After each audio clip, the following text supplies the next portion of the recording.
दोस्तों, मैं हूँ आरजे खुशी और आप सुन रहे हो कहानी अर्पिता और संजय की। इस कहानी में आगे क्या हुआ, आइए जानते हैं। संजय मित्तल, कुणाल राजवंश दोनों की वजह से पार्टी में जान आ गई थी। संजय से मिलने के लिए लोगों की लाइन लगी हुई थी। संजय के पीछे खड़ी हुई अर्पिता धीरे से रेड वाइन का ग्लास उठाने ही वाली थी कि संजय ने आकर उसका हाथ पकड़ लिया। ऐसा लगता था कि संजय के सिर के पीछे भी आंखें थीं।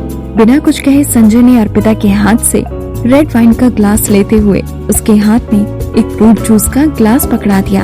फिर उसने अर्पिता के सर पर थोड़ा सा थपथपाया और दोबारा उससे मिलने आए लोगों से बात करने लगा। वो कोई छोटी बच्ची नहीं थी, तो फिर उसे पार्टी में फ्रूट जूस क्यों पीना पड़ रहा था? अर्पिता ने हैरान होकर अपने होठ लटका लिए।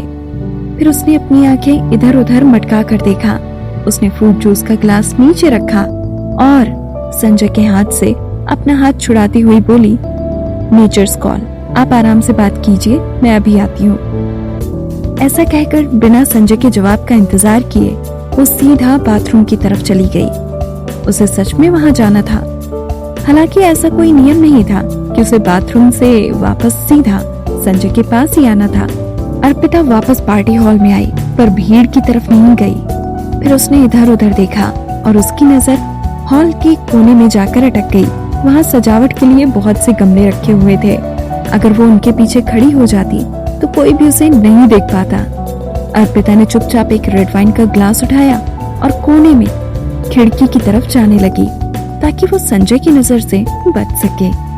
जैसे ही वो वहाँ पहुंची, उसने एक हैंडसम इंसान को उस खिड़की के पास खड़ा हुआ देखा। उसने व्हाइट सूट पहना हुआ था और उसे देखकर अजीब सी शांति महसूस होती थी। उसने अपने हाथ में एक रेड वाइन का ग्लास पकड़ा हुआ था, पर पीने की जगह वो उसे सिर्फ हिलाते हुए देख रहा था। उसकी नजरें खिड़की से दिखते हुए चांद पर टिकी थी और उसे देखकर ऐसा लगता था जैसे वो बहुत अकेलापन महसूस कर रहा था। वो कुणाल राजवंश था। अर्पिता ने कभी नहीं सोचा था कि वो भी वहाँ छुपा होगा। उसने आसपास देखा और वो समझ गई, और कोई नहीं जानता था कि कुणाल राजवंश वहाँ था। वो काफी उदास दिखाई दे रहा था। अर्पिता उसके पास जाने से हिचकिचा रही थी। तभी कुणाल राजवंश को लगा कि कोई पीछे खड़ा था। वो पीछे मुड़ा और उसने अर्पिता को देखा। उन दोनों की आंखें मिली।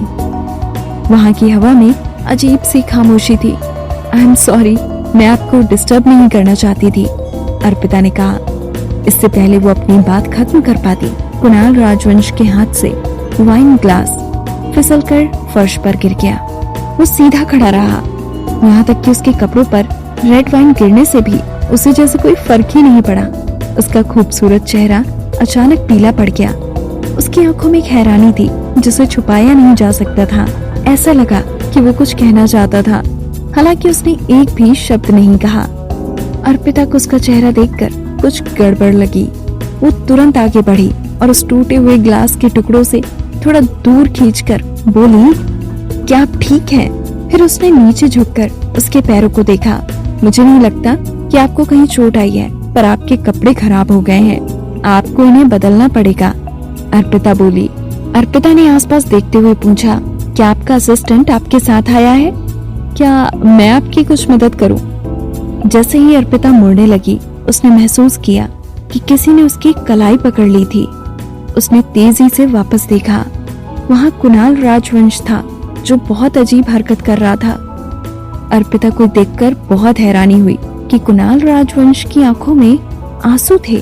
अगले ही पल उसके चेहरे पर एक मुस्कुराहट थी और वो बोला, नायरा। क्या? अर्पिता ठीक से उसकी बात नहीं सुन पाई। वो बहुत ही धीरे से बोलते हुए जैसे अपने से ही बातें कर रहा था। अगले ही पल अर्पिता को याद आया कि वो उसे नहीं जानता होगा। उसने तुरंत खुद के बारे में बताते हुए कहा, मेरा नाम अर्पिता है। वैसे मैं आपको परेशान नहीं करना चाहती थी, मुझे बस लग रहा था कि अगर आप अपने कपड़े नहीं चेंज करेंगे तो सबके सामने ये अच्छा नहीं लगेगा। कुणाल राजवंश उसका नाम सुनकर दंग रह गया। उसके चेहरे पर अचानक आई खुशी गायब हो गई। साथ ही साथ उसकी चमकती आंखें भी धीरे धीरे उदासी से भर गईं। जैसे ही वो कुछ पूछने वाला था, पीछे से एक आवाज आई, उसे जाने दो। इससे पहले कि कुणाल राजवंश अपना सर उठाकर देख पाता, संजय वहां उन उन दोनों के सामने खड़ा था। संजय के चेहरे पर गुस्सा था और जैसे ही उसने कुणाल को अर्पिता का हाथ पकड़े हुए देखा, उसने तुरंत अर्पिता को खींचकर अपने गले से लगा लिया। फिर उसने पहले कुणाल की तरफ देखा और उसके बाद फर्श पर टूटे हुए कांच के टुकड़ों को। जैसे ही उसने फर्श की तरफ देखा, उसे अर्पिता की चिंता हुई और उसने पूछा, क्या तुम्हें कहीं चोट लगी है? उसकी आवाज में भी चिंता सुनाई पड़ रही थी। अर्पिता ने तेजी से सिर हिलाते हुए कहा, वो मेरा नहीं था, मेरा वाइन ग्लास तो बिल्कुल ठीक है। वो तो मिस्टर कुणाल राजवंश का ग्लास था जो गलती से फर्श पर गिर गया। संजय ने जब ये सुना तब जाकर उसने देखा कि सच में अर्पिता के हाथ में एक रेड वाइन ग्लास था। वो ग्लास को बहुत संभाल कर पकड़े हुए थी। संजय ने सोचा कि वो छुपकर वाइन पीने के लिए अर्पिता का हिसाब किताब बाद में बराबर करेगा। अभी तो कुणाल राजवंश से निपटने का समय था। संजय ने अर्पिता को अपने पीछे छुपाते हुए कहा, मिस्टर कुणाल राजवंश, आप बहुत अच्छे मूड में लग रहे हैं। वहाँ इतने सारे लोग हैं जो आपके साथ बिजनेस करना चाहते हैं, पर आप यहाँ कोने में छुपकर आराम से वाइन पीते हुए चांद को निहार रहे हैं। कुणाल राजवंश की आंखों के भाव तो संजय के आते ही गायब हो चुके थे। अब उसके चेहरे पर एक मुस्कुराहट थी। हालांकि वो मुस्कुराहट नकली दिखाई पड़ती थी। हाँ, वो मुस्कुरा तो रहा था, पर उसकी मुस्कुराहट में एक अनकहा अकेलापन भी झलक रहा था। कुणाल राजवंश ने कहा, मैं इतने लोगों से मिलकर थक गया था, इसीलिए मैं एक शांत जगह ढूंढकर वाइन पीने आ गया। वो कहते कहते अर्पिता की तरफ देखने लगा। फिर जैसे ही उसने संजय को अर्पिता के सामने खड़ा हुआ देखा, उसने अपनी आंखें अर्पिता से हटा ली। वो उन दोनों के रिश्ते के बारे में सोच रहा था। कुछ सेकंड बाद वो फिर बोला, ऐसा लगता है कि मिस अर्पिता को भी मेरी तरह छिपकर वाइन पीना पसंद है। अगली बार मैं ग्लास नहीं तोड़ूंगा और शांत रहूंगा। उसकी ये बात संजय को गुस्से से लाल करने के लिए काफी थी। संजय ने उसे देखा और अर्पिता का हाथ पकड़ते हुए चुपचाप वहाँ से चला गया। उसने अर्पिता की कलाई इतनी जोर से पकड़ी हुई थी जैसे उसे डर था कि जरा सी भी ढील देते ही वो फिर से गायब ना हो जाए। संजय तेजी से बड़े कदम लेते हुए चल रहा था। मिस्टर संजय, धीरे चलिए, मैं आपके साथ नहीं चल पा रही हूँ।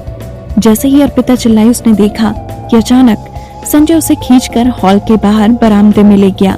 वहाँ चारों तरफ सुनसान था और सिर्फ तेज और ठंडी हवा के चलने की आवाज सुनाई दे रही थी। वहाँ पहुंचकर संजय खड़ा हो गया। उसने अपने हाथों की मुट्ठी इतनी कसकर बांधी हुई थी कि उसके हाथ के पीछे की नसें भी दिखाई दे रही थी। शायद उसके अंदर कुछ था जो वो कहना चाहता था। अर्पिता ने अपने हाथ में पकड़ा हुआ रेड वाइन का ग्लास तुरंत नीचे रख दिया। वो उससे नजरें चुराती हुई बोली, मैं जानबूझकर सिर्फ वाइन पीने के लिए नहीं छुपी थी। सच तो ये है कि बाथरूम जाने के बाद मुझे थोड़ी प्यास लगी थी तो मैं कुछ पीना चाहती थी। मुझे लगा कि आप नाराज हो जाएंगे, इसीलिए मैं, इससे पहले कि वो अपनी बात खत्म कर पाती, संजय एकदम से उसके पास आया और उसे दीवार की तरफ ले गया। उसने अपना सिर नीचे किया और अर्पिता के होठों पर एक किस कर दी। दोस्तों, मैं हूँ आरजे खुशी और आप सुन रहे हो अर्पिता और संजय की कहानी। इस कहानी में ये कुणाल राजवंश का आना कुछ अलग ही था। क्या उसका अर्पिता के साथ कोई नाता था? जानने के लिए सुनते रहिए कहानी के आने वाले एपिसोड्स।